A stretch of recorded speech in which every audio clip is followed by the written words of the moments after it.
The twins of the millionaire wouldn't walk, not even when the doctors insisted their legs were perfect, not even when specialists from 3 continents studied every nerve and every tendon. And not even when their father Richard Moore invested more money in treatments than most people would see in a lifetime. That strange truth echoed in his mind every morning as he lifted the little Olivia and Claire from their beds and placed them gently into the small silver wheelchairs that had become extensions of their bodies.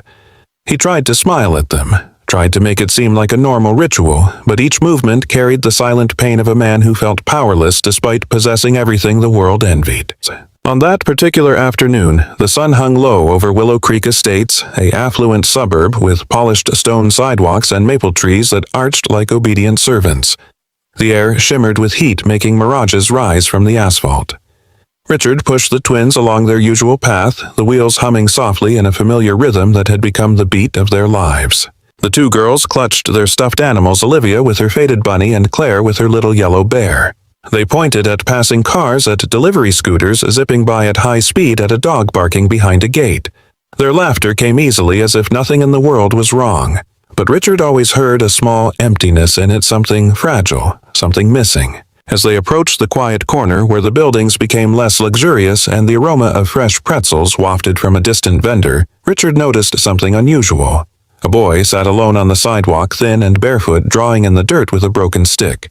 He didn't look older than 10. His hair was tousled, darkened by the sun and dust.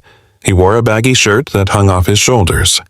Even so, despite his circumstances, something gentle emanated from him, a serene warmth that softened the harshness of the street around him.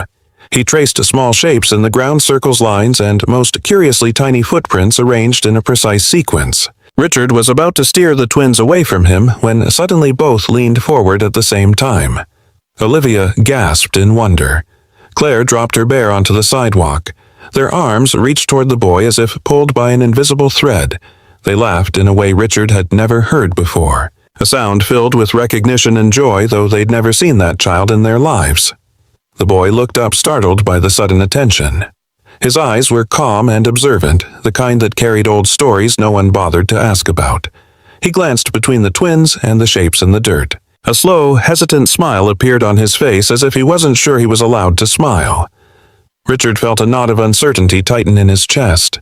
He looked around. Cars passed. A woman across the street walked her dog without noticing them.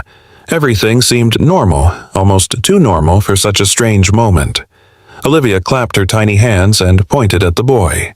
Claire tapped her feet on the edge of the footrest, an uncoordinated rhythm that made Richard's heart race because she did that whenever she wished she could stand and run. He hesitated. The rules of being a father, of being a public figure, of being a man judged his whole life.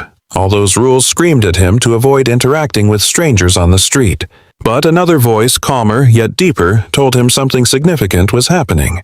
Something he couldn't walk away from. "Girls," Richard said gently. "What's wrong? Do you want to say hello?" Both nodded vigorously, their eyes shining with a strange intensity. Richard cleared his throat and addressed the boy. "Hello, kid. My daughters want to greet you." The boy stood up slowly, cautious as if every movement required permission. He took a step forward, his feet silent on the pavement. For a moment he looked behind Richard, checking for any hidden threat. Then he knelt beside the wheelchairs.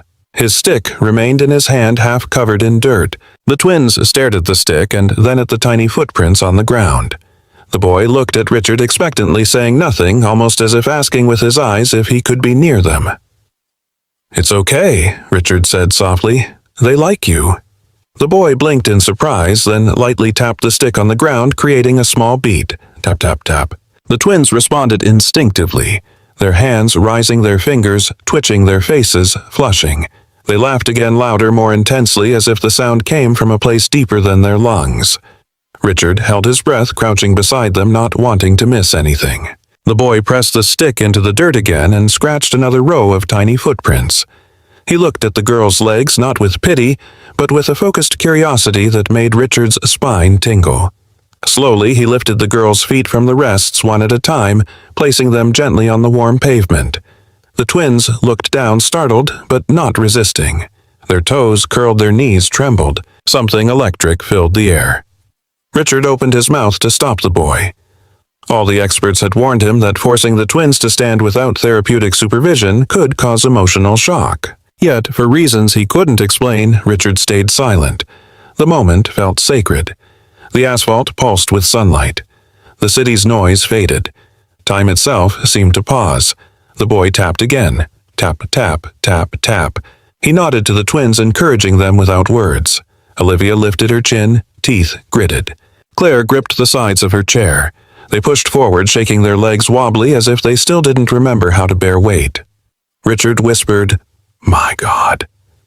The girls bent their knees. Their little arms extended, their fingers trembling, their feet pressing into the ground. Richard felt the whole world spin, as if every impossible moment of the last 3 years was converging there. Then came the subtlest, most delicate shift, a movement so fine it was almost imperceptible. Olivia's heel lifted, then Claire's toes curled as she pushed. The boy leaned closer, his gaze steady, guiding them with nothing but presence and quiet confidence. He moved his hand rhythmically, showing them how to shift weight.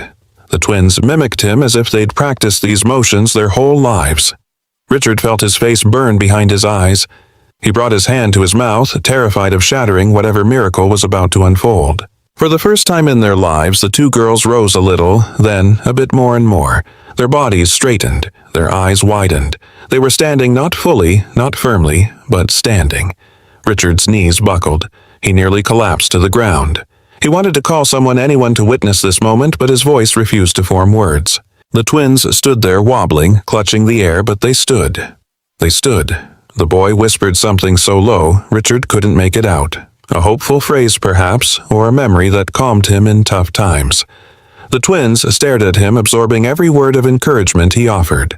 For a brief instant, the three moved in a slow, uncertain dance, their bodies trembling, but connected by something invisible and powerful. Richard felt the world breathe. Then a gust of wind swept the street, carrying the scent of fresh pretzels, as if nature itself acknowledged the miracle. The twins held their position for one more second before their legs gave way. They fell back into their wheelchairs with sighs of surprise. Richard lunged forward, catching their arms. He expected fear, tears, shock. Instead, Olivia burst into a radiant laugh that echoed down the street. Claire clapped and let out squeals of joy. They looked at the boy, not their father, as if he were the one who had awakened something buried inside them.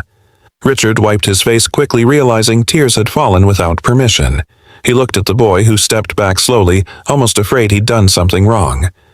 "Kid, how did you know to do that?" Richard asked. The boy lowered his gaze. "I just helped," he murmured. Richard felt dozens of questions surge inside him, fluttering like startled birds.